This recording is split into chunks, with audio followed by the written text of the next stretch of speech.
This is the AP multiple choice questions for the villain passage.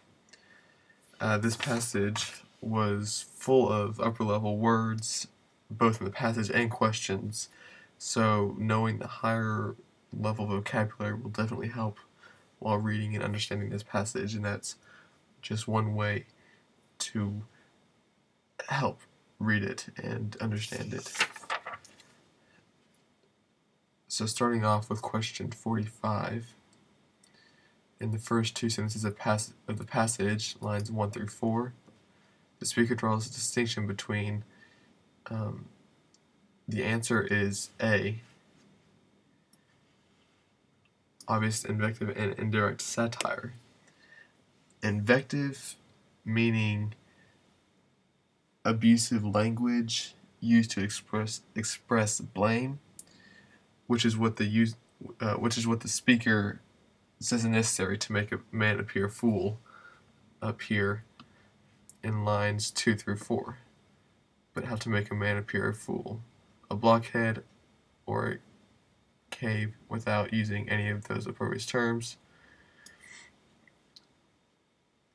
And indirect satire being the use of humor, exaggeration, irony, or ridicule to criticize people's stupidity.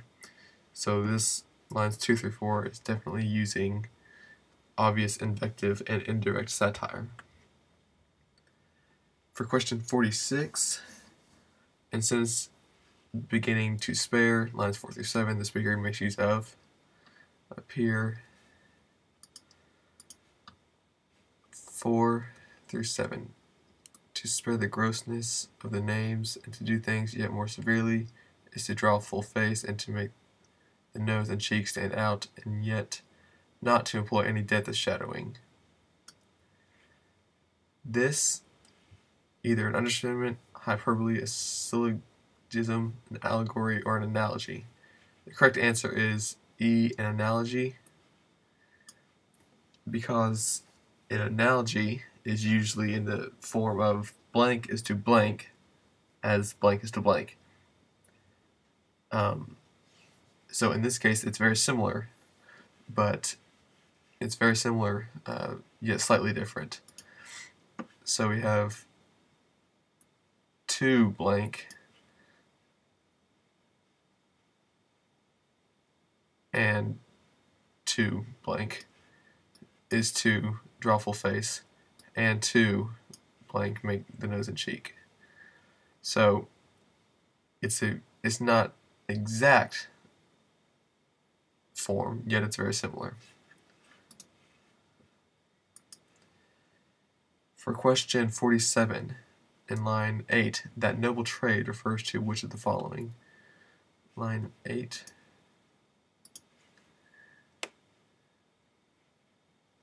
That noble trade. When it says in line 10, neither is it true that this fineness of raillery is offensive, that means that the fineness of raillery, which is one of the answer questions here, D, which is the correct answer, that the fineness of raillery was mentioned previously up here. Neither is it true. Neither is it true that this fineness of raillery. So, therefore, that noble trade refers to the fineness of raillery. Answer D.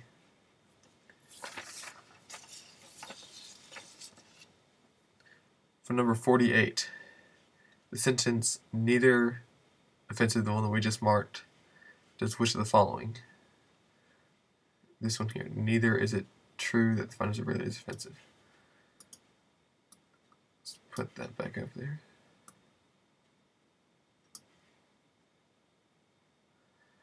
Okay. So what does that sentence do? What is its purpose? C is the correct answer because the way it's just kind of placed in there, neither is it true that this fineness of raillery is offensive. answers just a possible objection, which is the answer. There's no point made previously that that it undercuts. It does not contradict the thesis of the passage. There is no other point of view in that sentence, and there's no authoritative example. So C is the only possible answer. For number 49, the contrast drawn between the witty man and the fool, lines 11 through 13, emphasizes the man's. Let's see, it's going to mark that. 11 through 13.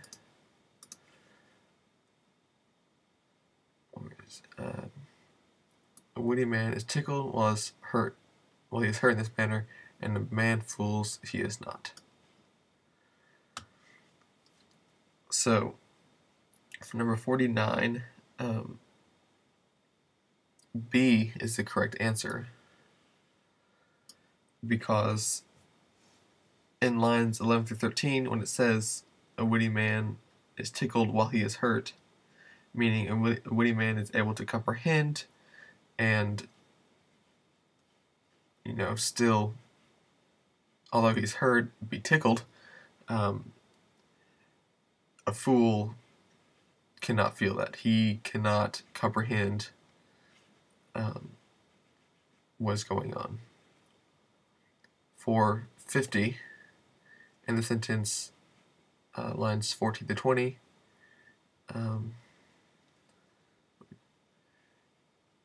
if it be granted, then this effect, and the effect this way does more mischief than a man is secretly wounded, and though he be not sensible himself, yet the malicious world will find it out for him, yet there is still a vast difference betwixt the slovenly butchering of a man and the fineness of a stroke that separates the head from the body and leaves it standing in its place. The author does which of the following in this sentence? Answer: B and D are very similar. Raise an objection, then overrides it. Offers a contrasting example, then dismiss it. It's very similar, because although the passage does raise an objection, it overrides it with a assertion rather than simply dismissing it. So B is the correct answer for this one. So they're very similar, yet slightly different. So you have to be careful for those. For 51, which of the following best describes the speaker's professed attitude towards a reputation of Jack Ketch? The speaker speaks of Jack Ketch in such an admirable manner that is perceived as though he is envious.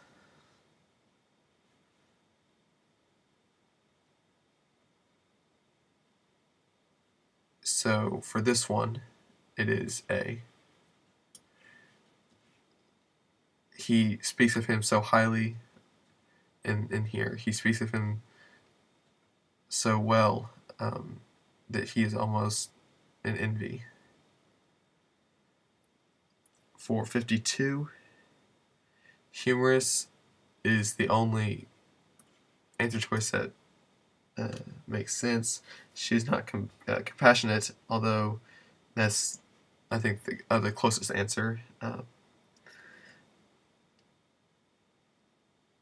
Because the wife speaks so well of Jack Ketch, but she is not sobering, deceptive, or horrifying, A, B, or C. So the correct answer for 52 is D.